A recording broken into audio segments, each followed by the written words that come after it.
Hello everyone, Don here with an update on my Corsair repair work. Last week I didn't get to post anything because we got hit with that big snowstorm, Lake Erie effect. Here's right outside my garage door. So this is like over 4 feet high. That's most of the stuff that fell off the roof. Everything out here has been, it's already settled probably over a foot.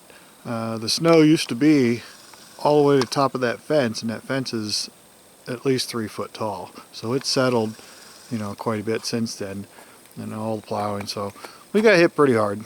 I took 3 days just to get my get everything cleaned out. This is all what slid off the roof in the last couple days. I did hear the snow come off the backside earlier when I was out here working. Just to give you an idea of the snow. All that fell off the roof. And that's 6 foot high right here. At least 6 foot high. So we got hammered. Like I say, it took me 3 days to get this all cleaned out. There was over 3 feet just in that pathway, and it's down to about 1.5 feet because it was in the mid 40s today and everything was melting. So alright, I'd mentioned in the last video I was going to order up some tubing, and this is kind of what I ordered up. Some elbows. These are 1.5 inches. These will essentially go on to the cylinder heads like so. I think that's the inside. So kind of like this. This gasket is humongous, but this is only 1.5 inches. So one pipe goes there, one pipe goes there, and these two ends will merge together kind of like this, but they'll be spliced together to make one round tube. Basically you'll cut a wedge out of one, cut a wedge out of the other, and when I weld them together I'll go from 1.5 inches to 1.75 inches. So when these two go together they'll mate up to this 1.75 inches. This is just for reference only. And then I've got the 1.75 inch elbows here, and these will be the same thing. They'll be spliced together like this, and then when they get finished it'll go to 2 inch. And then from there this will probably just be a stubby piece, and then I want to try and put some kind of expansion chamber can in here, and then it will go from here out to the exhaust. So this is kind of the setup it's going to look like. Double tubes on each end here into the center, back to double tubes on that side. This is way wider. The whole thing's only 19 inches across, 19.5 inches or something like that. But there's going to be a expanded piece welded onto this 3/4. So when this piece is welded together, it'll slip in. It'll have a slip joint here and a slip joint here. And again, this whole thing is a lot longer. It needs to be. The whole system is only going to be somewhere, like that long.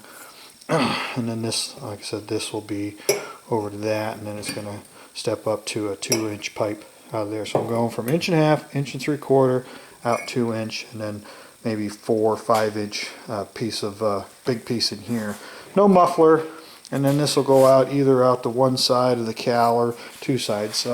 And what I did manage to get, as you can see here, I cut out, like I was talking about, for vent, because the cowl flaps are going to come down to start about here and come down, and they'll overlap. They'll stick out, 1 inch, 1.5 inches, sorry. But I'm going to go basically from here down. I may or may not need this door. So, but as you can see, I did manage to kind of glue everything back together. I sanded it all down, did some microballoon slurry mix, so it's back to solid again. But this is literally just gluing it back together. There's no reinforcement on it yet. So this will get sanded down some more, and I'll put a layer or so of fiberglass on here, and then the inside will be sanded down and extra layers put in there too. So that's all done. And then I gotta come in here and patch up these little guys here that had the most damage from bending. But this is the top of the cowling, and that's the top center. So there'll be no cowl flaps on here at all. The flaps will start here and go all the way around and end back on this side. So, and the tail wheel, I went ahead and tore the tail wheel apart, and this is basically what's left. What I ended up doing also is I took the bushings. They had flange bearings in the top of these pieces. It had these sticking out the top. So that flange bearing was sticking out the top. And I ordered these needle bearings so it fit around that. It's fine. But the problem is that flange ain't thick enough to support the three pieces of these bearings. So what I had to end up doing is making these bushings, a little spacer. You can see this originally had a flange sticking out like this. You know, that was sticking out. So I had to take these out, cut off that flange and press them back in, because that grease fitting goes in, there's a gap between the two, and it'll squeeze grease on up through here. So I made these bushings, one here, and you got the hardened washer, and you got the bearing itself, and a second hardened washer, and that spacer is just shorter than the thickness of these bearings. And then you have another washer here to hold it all together, and there's some spring washers from the original, but right now this tube is too long. So I modified the top, had a bearing in there, and all this stuff was in between here. This big bushing, these bushings, that stuff was all in between here with the fork assemblies on it. So I eliminated all that, and then on the bottom, down here, I have the exact same setup, bearings. Now that'll make this very, very easy to spin when weight's on it. That's the idea, I want it to spin. Okay, and then for the pinning, you can see I got a nice little shelf right there.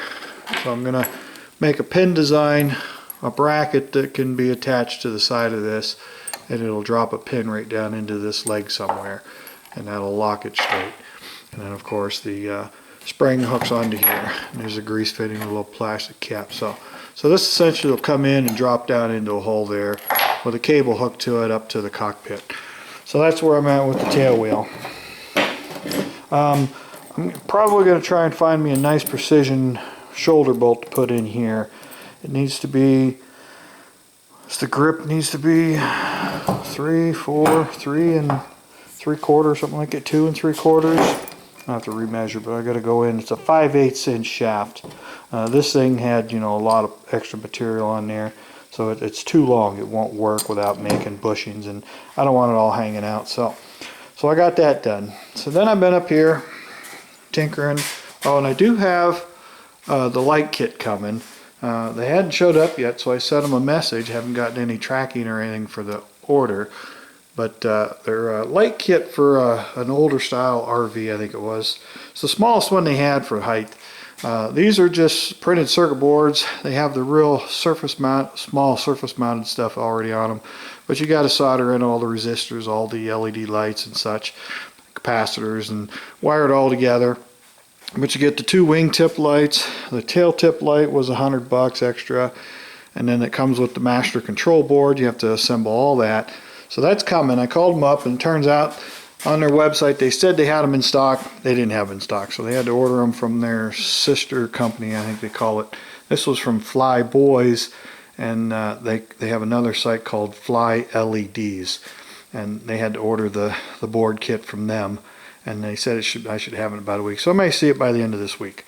So what I've been doing up here is trying to figure out how to make my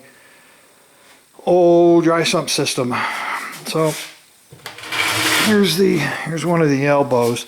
These are the biggest I could find. I couldn't get any more with longer legs on them. These legs are just short. I'm gonna have to add about 1 inch to it to weld them onto these flanges. I've got 2 new flanges. They should be done now. I went to a place in Erie, and they're gonna cut these out of 3/8 inch plate. This is just over 300 thou, but they're bent here and here and on the backside from torquing a bolt, but they were leaking in the front and leaking in the back. So, but these tubes will go in, they'll go straight. Like I said, they'll angle, you know, they'll angle in like this, one this way, they'll merge together, kind of like this did. but they're going to turn inward like so. So essentially where I've got this little rod sitting, that's going to be where these pipes come together and come out into the center. And then those 90s, when they're up in there, I can swivel those anywhere I want. But the idea was, I was thinking they could go straight back, diagonally back and down, but I may have to come more down and then put possibly an elbow on it. But I've got more room. And then looking right here, there's big space right here, all this in here, I think I can build me a big enough oil tank to fill in there. Let me turn my light on real quick.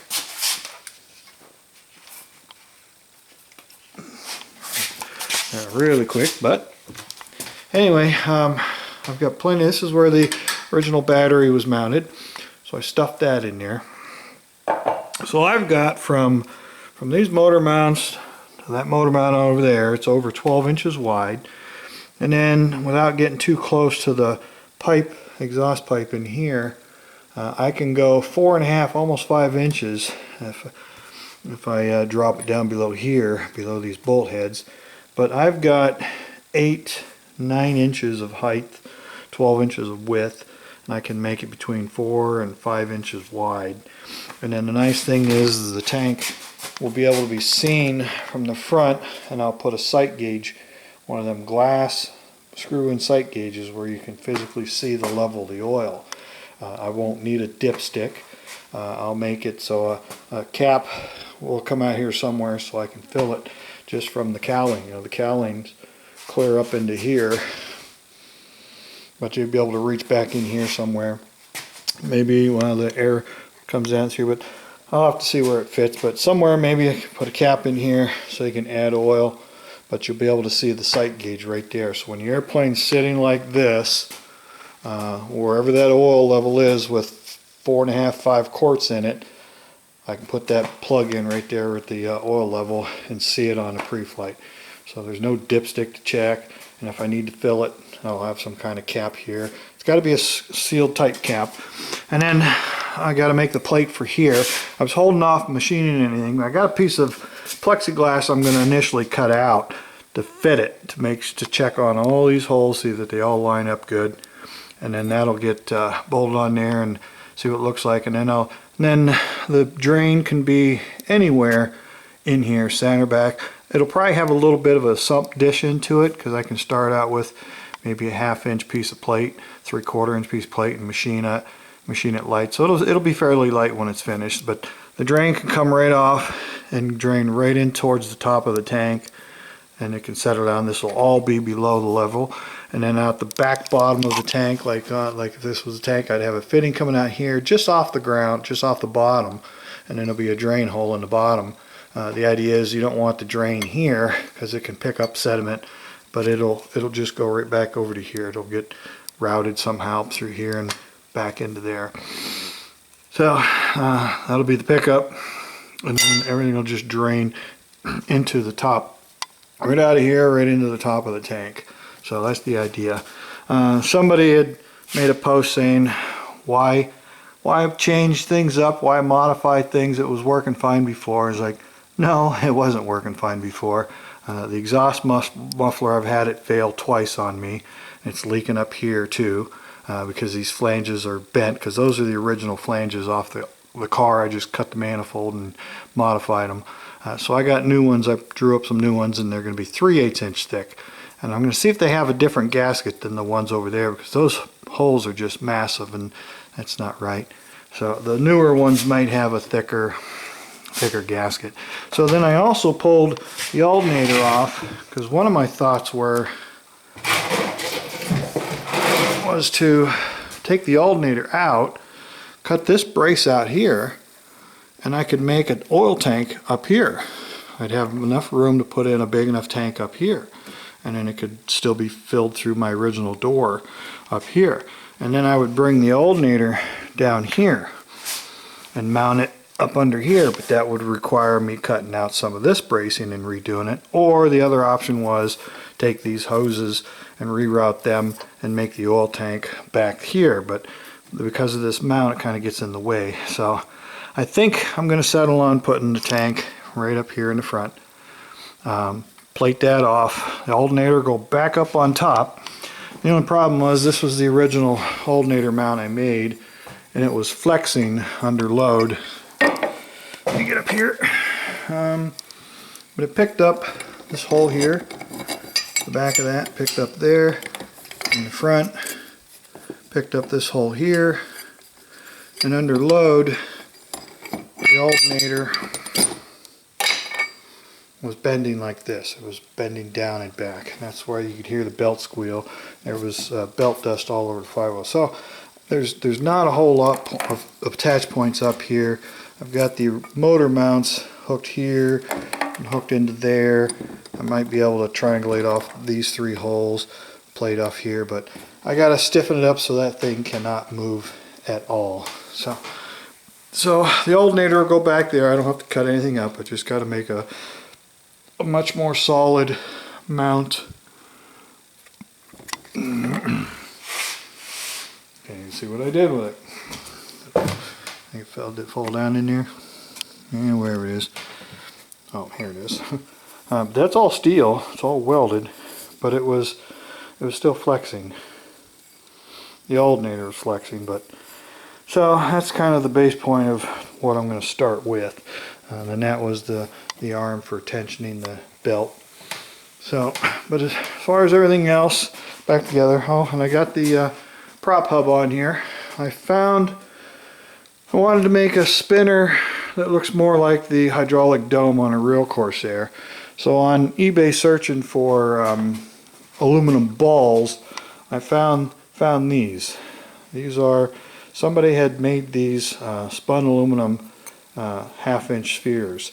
Now the person that sold them listed them as 5-inch because I was looking for a 5-inch ball.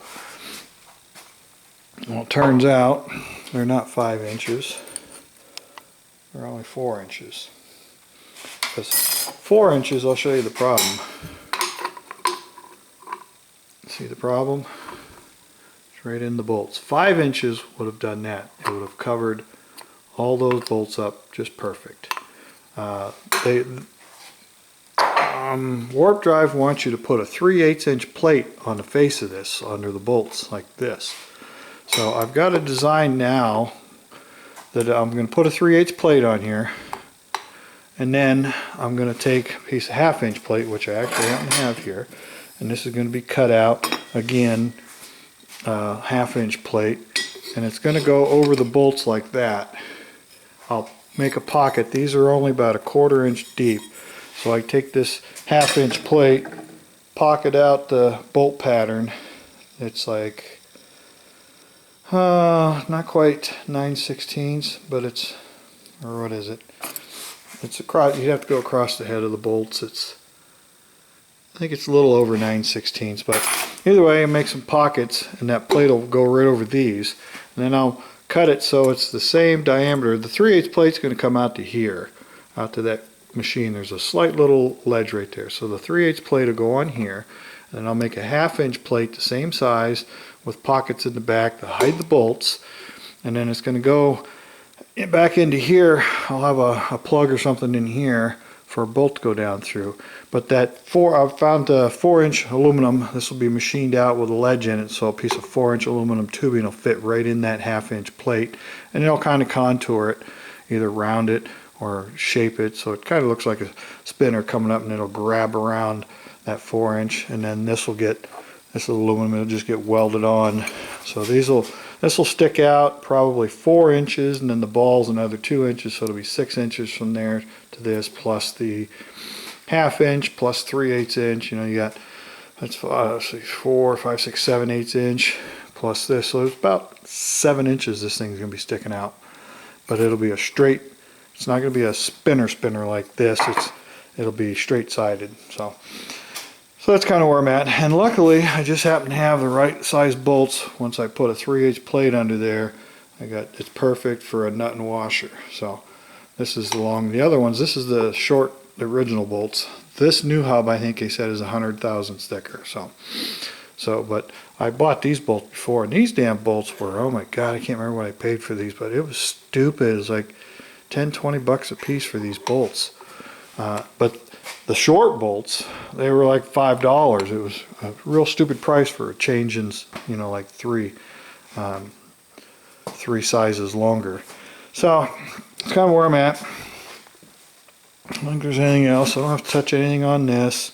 But like I said, if I wanted to put the tank back here, I'd just relocate the hoses. But I think it's going to be fine here. I was even looking at putting it clean out here. If I move these bushings around, I can slide this all the way back from here to here, and I could literally put a tank right here, because the cowling, again, the cowling is clear out to here. So there's, you know, 6-7 inches of space right here to put a tank there, but now you're just getting too much weight out towards the nose. It'll be bad enough just putting it here. It'll be closer to the original, but again, it should be lighter than the stock can.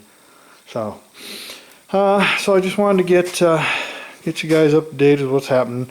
Like I said, last weekend took me 3 days to snow blow and dig out and get the cars dug out, because there was 4 feet of snow on our cars and they were buried, and the winds had drifted the snow between the two of them. You couldn't even tell we had cars in the driveway. And then I had to I started working with some of this stuff last weekend before the snow flew. I cut out the cowling net, and I could have did a video on that, but couldn't work on it. Had to do everything else around here. And I ordered the plates. They should be done. He said he'd have them done Friday, but when I was out Uber and I got so far away from him that I wouldn't be able to get back to him by the end of the day. So I told him if I didn't get them Friday night, I'd pick them up tomorrow, Monday. So I'll give them a call, make sure they're done. I'll go in and pick them up, and then I can start whittling away on these. Now my idea to cut these are going to be tough to cut, because I want to use my little radial arm saw here, my miter saw. I put a steel cutting blade in there. It's just a big cutoff wheel, but you can't hold this to try and cut it. So what I'm going to do is take these and just put a couple of tack welds on it, and then I can put that right in there, right up against the fence, like this, with the elbow sticking out here, and then I can. This is a travel saw, so I'll be able to hold it there as I cut them, and cut them to the width I need. So essentially, when I cut them, these little guys, even these will be a little harder, but when I'm cutting these, you're going to be cutting it. If you cut it dead center and you weld them together, you're going to end up with this 1 3/4 inches. But if I cut them off center, I know the dimension I need to come around here to here. Find a center line, make a little paper template, mark it. These actually, they're going to be cut off center, because once they're welded together, they'll be expanded out and it'll match this 2-inch pipe. So when I come out of here, they're going to go from 1.5 inches, 1 3/4 to 2 inch. And every time it does that and expands the gases, it will help quiet the whole system down, and I may be able to get away without a muffler. But if I put an expansion, because this is going to be, again, real short, and the oxygen sensor will be welded right here, so it picks up the pulses. Because when these engines fire, it fires 1 3 2 4, 1 3 2 4. So you get 2 pulses back to back coming into here, and as they're going out, these 2 pulses will come in and get sucked out just like on a header. You get that advanced, what they call it, scavenging effect. So the 2 pulses come through, it helps pull these pulses through, which helps pull these pulses through, back and forth.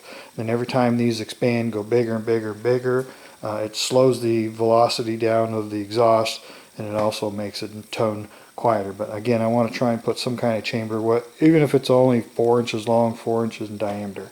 I'll make a tapered cone to come off of that and go up to whatever size I can get away with.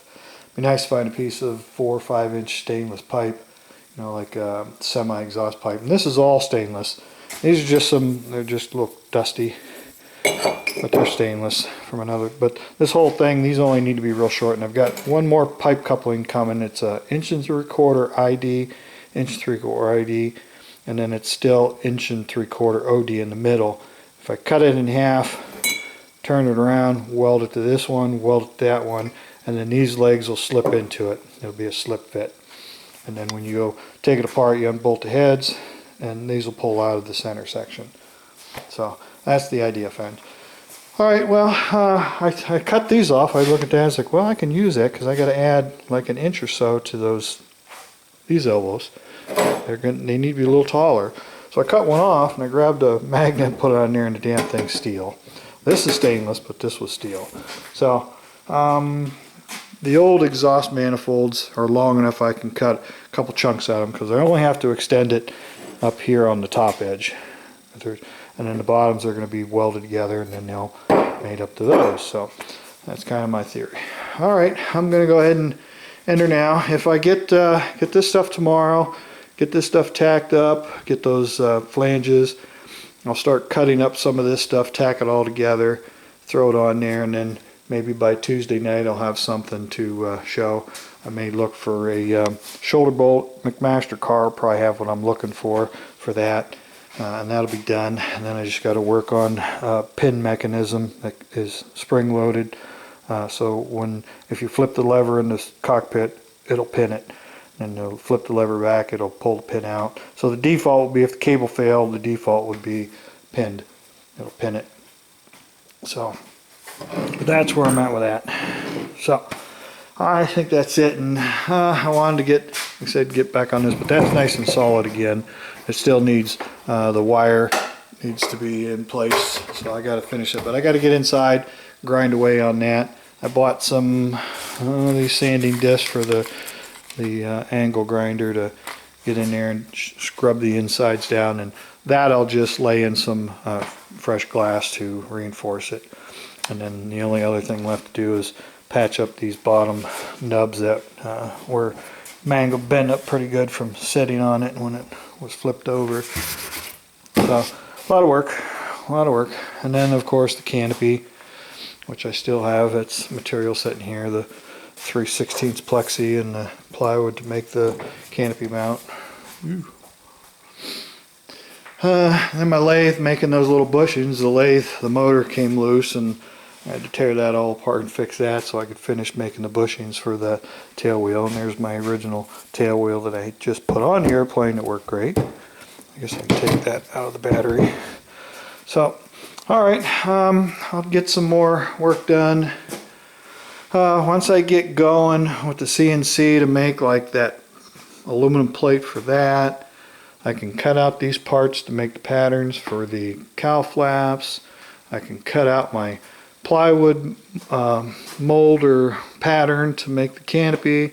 You know, I've got several things. Once I go to use that, I can try and do all of them at the same time. So cut that pattern out, cut those patterns out for that, cut out the aluminum for the sump, replace the pan, and also that adapter plate ring. It'll be I can CNC cut that out so everything lines up good, and then I can put it in the lathe and true it up.